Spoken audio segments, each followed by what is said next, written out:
Sa paghahalukay ng Bilyonaryo News Channel, natuklasan naming matagal ng di umano'y dumping ground ng mga bangkay ang sitio sa Tuba Town sa Benguet. Sa Tuba rin natagpuan ang katawan ni Cabral.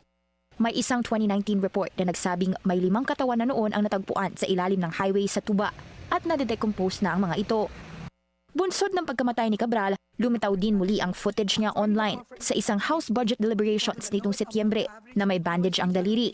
September 5 nangyari ang House hearing at ayon sa netizens, ang pagkabenta ng kanyang daliri ay bunsod ng di umano'y agawan nila ng papeles ni Representative Leandro Leviste na magkita ang dalawa sa opisina ni Cabral isang araw bago ang pagdinig.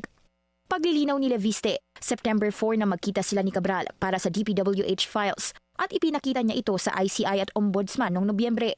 May kopya rin umano ang DPWH ng mga ito. Una nang binanggit ni Leviste sa amin na bago pa mag-Setyembre, humingi siya noon kay Cabral ng listahan ng budget ng bawat congressional district. Si Cabral ang itinuturong may kaalaman sa budget insertions at proponent ng mga line items sa DPWH budget